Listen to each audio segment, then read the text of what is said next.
ser determinado. Servopa, há 57 anos, o consórcio de quem realiza. Vamos começar falando do Atlético. Vincenzo Delicani está aqui para trazer as primeiras informações. Desculpa. Da vitória do Furacão sobre o Operário. Boa tarde, Vincenzo. Boa tarde, TT. Tudo certo? Bem-vinda de volta, inclusive. O Atlético venceu o Operário por 2-1 lá em Ponta Grossa, lá no Germano Krieger. Estivemos lá, passamos bastante calor lá em Ponta Grossa, 33 graus no momento da partida. Só, pois é, porque em Londrina foi mais, né? Isso é de se destacar também. E nessa partida uma novidade, o Cuca repete a escalação no time do Atlético pela primeira vez em 2024. Em 13 partidas até então, 13 escalações diferentes. Com o Cuca, a segunda partida do treinador, uma escalação igual a que venceu o Londrina por 6-0 na Arena da Baixada. Sobre isso, ele deixa um recado também, claro, porque ele repete a escalação e repete um fato importante. Deixa Gamarra e Romeu Benítez em Curitiba. Não relaciona dois jogadores que foram dos maiores investimentos do Atlético na temporada. O Gamarra, 3,5 milhões de dólares. O Benítez, 3 milhões de dólares. Então, é um investimento pesado para ficar em Curitiba, para não ir nem ao banco de reservas. E aí, eu perguntei ao técnico Cuca sobre uma insatisfação. É possível que Gamarra e Benítez fiquem insatisfeitos por não serem relacionados para a partida? Vamos ouvir o Cuca falando sobre isso, e o treinador também pediu reforços em entrevista coletiva. Existe possibilidade, claro. O cara é titular da seleção paraguaia e não fica no banco, mas ele sabe que ele não fica no banco, que ele não joga por uma questão que só podem 5 estrangeiros, e os outros são posições mais carentes que a gente tem. A zaga, eu tenho o Pedro Henrique, tenho a dupla que jogou hoje e o Gamarra, mas então eu não preciso trazer o Gamarra para isso. No Brasileiro e nas Copas eu vou poder usá-los mais, né?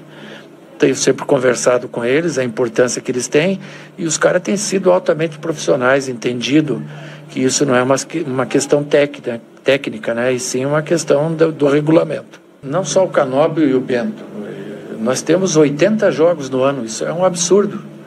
São 80 jogos, você tirar um mês de férias, a cada 4 partidas é um jogo. E se você quer e tem a ambição de chegar longe no Brasileiro, você tem que ter elenco. E pode ter certeza que esse Campeonato Brasileiro, ele premia não o melhor time, mas geralmente é o melhor elenco. E a gente ainda vai ter que ter mais que isso para fazer um ano bom e ter um bom resultado durante as competições.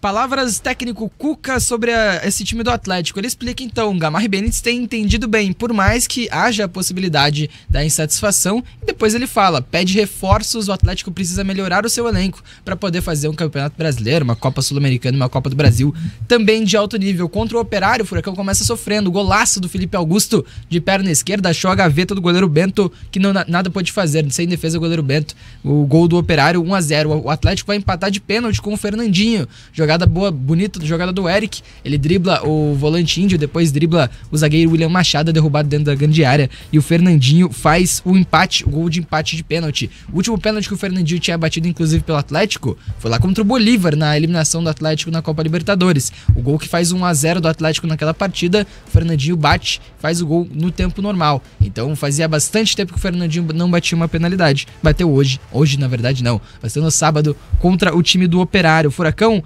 pressiona no segundo tempo, cria algumas chances e vai chegar a virada com o Pablo. O Pablo, que faz um belo gol, se torna o artilheiro, na verdade se isola na artilharia do Atlético na temporada, tem 5 gols marcados. O vice-artilheiro é o Mastriani com 3 gols, então o Pablo tem 5 gols marcados e chegou a 66 gols na história dele pelo Furacão. O Pablo que ultrapassa agora o Alex Mineiro e o Adriano Gabiru e se torna aí, então, o 10º maior artilheiro da história do Atlético, 66 gols marcados, junto do Mastriani, e aí pegando também os gols do Mastriani pelo América Mineiro, já são 14 gols e 5 assistências com os dois atacantes juntos. Se você colocar o Lucas Dioro nessa conta, os 3 são responsáveis aí por 56% de todos os gols do Atlético na temporada. Então, dos 3 centroavantes, mais da metade dos gols do Atlético saem ou dos pés no gol ou nas assistências de Mastriani, Pablo ou Lucas Diório. O Atlético... Só pra esclarecer, daí excluindo os gols dele pelo América. Com certeza. Ah, tá, não, só pra Pablo deixar e Mastriani claro. juntos, contando os gols do Mastriani pelo América, 14 gols. Isso. Tirando, claro, aí só gols pelo Atlético, Mastriani, Pablo e Lucas Diório representam 56% dos gols do Atlético que saíram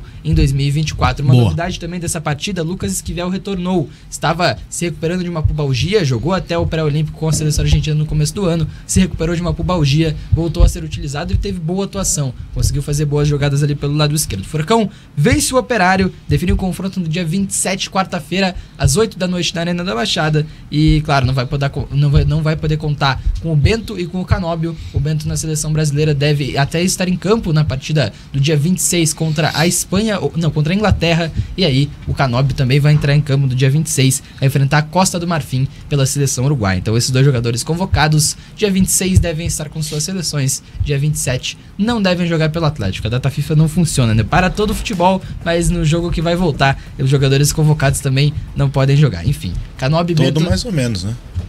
Pois é. Tem alguns estaduais no Brasil